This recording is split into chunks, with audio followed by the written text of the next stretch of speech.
국정감사가 3주차에 접어들었습니다. 지난주 전북은 전북대와 전북교육청, 전주지검과 전주지법 등에 대한 감사가 이뤄졌는데요. 어떤 내용들이 있었는지 짚어보겠습니다. 우석대 홍석빈 교양대학 교수 나와 있습니다. 어서 오세요. 안녕하세요.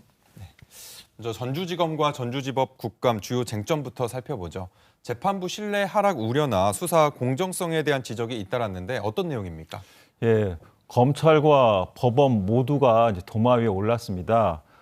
검찰의 수사 공정성에 대한 문제를 제기가 된 것이고요. 네. 그다음에 검찰권의 오남용 그리고 법원의 판단에 대한 적정성 문제가 핵심이 되겠습니다. 크게 법원 같은 경우는 소속 판사들의 성비위 그리고 뇌물수수 의혹과 관련한 부분이 되겠고요. 검찰 같은 경우는 소위 초코파이 절도 사건이라는 부분하고 문재인 전 대통령의 전 사위의 특혜 채용과 관련한 부분인데요. 일례로 제3자 피의자로 시작을 검찰이 수사를 했다가 이 제3자 피의자라는 것은 본인 당사자가 이제 의혹을 받는 피의자는 아니고 다른 사람이 피의자인데 네. 검찰 수사 과정에서 뇌물죄로 바뀌면서 본인 당사자가 피의자가 되는 형태로 바뀌어가는 그런 문제점도 있었습니다. 그러다 보니까 관련 없는 재판에서 본인 당사자가 피의자가 되는 데서 오는 어떤 그런 의혹감, 당혹감이 있는 것이고 그에 따라서 국민들이 검찰권이 오용, 남용됐다라는 강한 의구심을 가질 수밖에 없게 되는 것이죠. 결국 건국 이래 검찰청이 최근에 정부 조직 개편을 인해가지고 해체가 되지 않았습니까? 그만큼 이제 사법부에 대한 신뢰, 법원과 검찰에 대한 신뢰가 국민의 정서에서 상당히 바닥까지 떨어져 있는 상황에서 전주지법과 전주검찰청도 이렇게 여러 가지 사건들로 인해 가지고 의혹에 휩싸이다 보니까 여러 가지 지금 시민들로부터 비판에 직면해 있는 상황으로 이해가 됩니다. 네. 특히 말씀하셨던 이른바 초코파이 절도 사건을 두고 질타가 쏟아졌습니다. 오늘이죠. 이 사건에 대한 검찰시민위원회가 열렸다고요? 네, 그렇습니다. 이 초코파이 절도 사건은 작년에 전북 완주군의 한 물류회사 사무실에서 협력업체 직원 A씨가 초코파이하고 카스타드 이 과자를 약 한 1,050원어치 정도 되는 이것을 이렇게 훔친 혐의로 절도 혐의로 기소되면서 일어난 사건입니다. 네.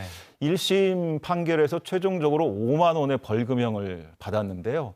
이 A씨는 하청업체 직원이어서 만약에 이게 형이 확정될 경우에 해직이 되고 그에 따라서 생계의 위험에 처할 정도로 상당히 심각한 상황이라고 보겠습니다. 네. 이에 따라서 여론과 또 법조계 내에서 많은 비판이 일자 검찰에서 검찰시민위원회라는 것을 통해서 시민과 법조계의 의견을 듣는 과정이 바로 오늘 오후 2시부터 있었습니다. 네.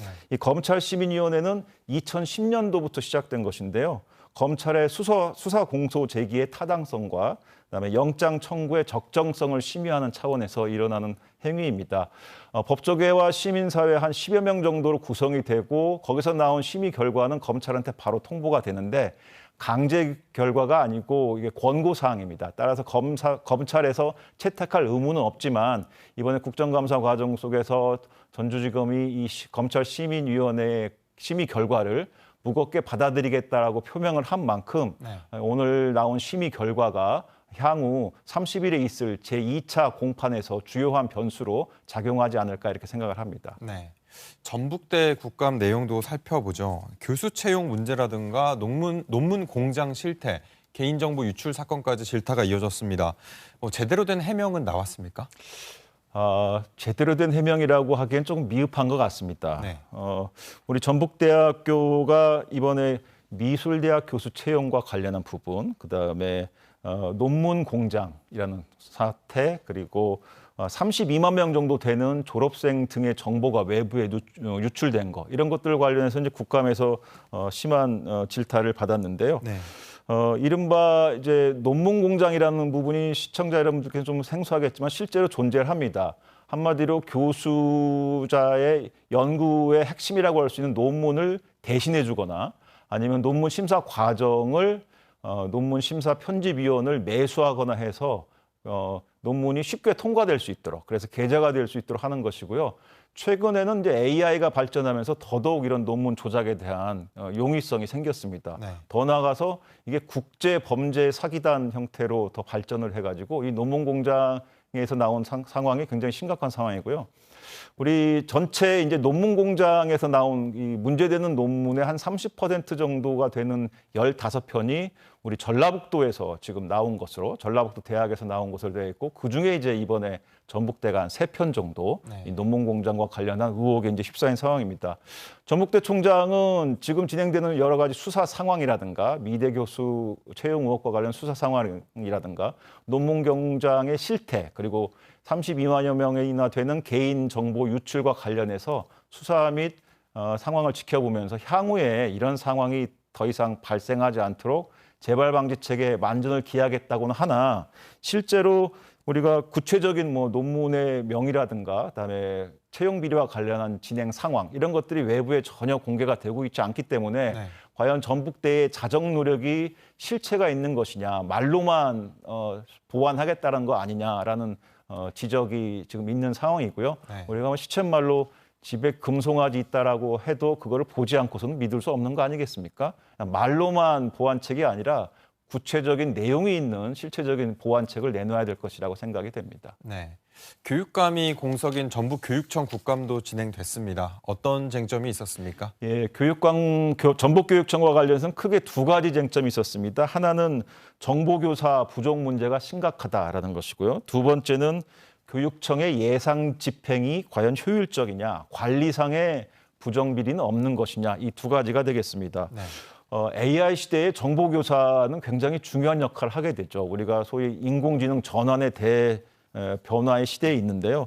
지금 전북 지역의 중학교, 고등학교 정보교사 배치율이 전국 17개 광역자치단체 중에서 가장 낮은 20% 수준이라고 그래요. AI 인재가 중요해지는 이런 상황에서 중학교 같은 경우에는 159곳 중에서 정보교사 배치가 된 곳이 46곳, 그리고 고등학교는 65개교 중에서 단 13개 고등학교에 불과하다고 합니다. 따라서 이런 문제에 대해서 이제 교육청에서는 답변을 하기는 학령 인구가 감소하다 보니까 교원 수도 줄었다고 하는 것인데 그건 좀 어설픈 또는 충분하지 못한 해명이라고 판단이 되고요. 학령 인구가 감소하더라도 한 사람이 AI 우수 인재가 수만 명을 먹여 살리는 이런 시대가 된 만큼 정보교육 전문교사 배치의 문제는 한치도 소홀함이 없어야 되지 않을까 싶습니다. 또 나아가서 이제 예산 집행의 효율성 문제하고 관리의 문제인데요. 지금 우리 전라북도에서는 약 한 340억 원 정도를 학생 교육 지원비로 현금성으로 학생 1인당 적게는 20만 원, 많게는 30만 원씩 지금 주고 있는데요.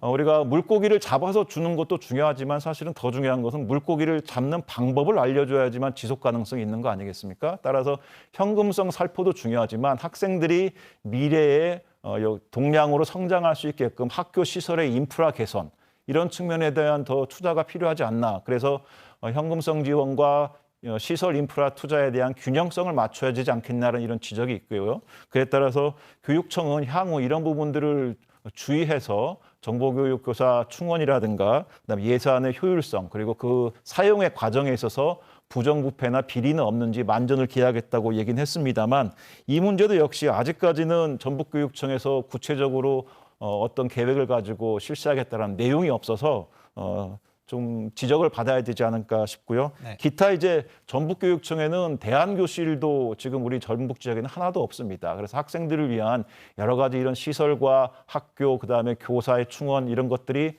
제대로 될 수 있도록 이번 국감을 통해서 지적된 문제들이 향후에 면밀하게 관리돼야 될 것으로 생각합니다. 네, 여기까지 듣겠습니다. 고맙습니다.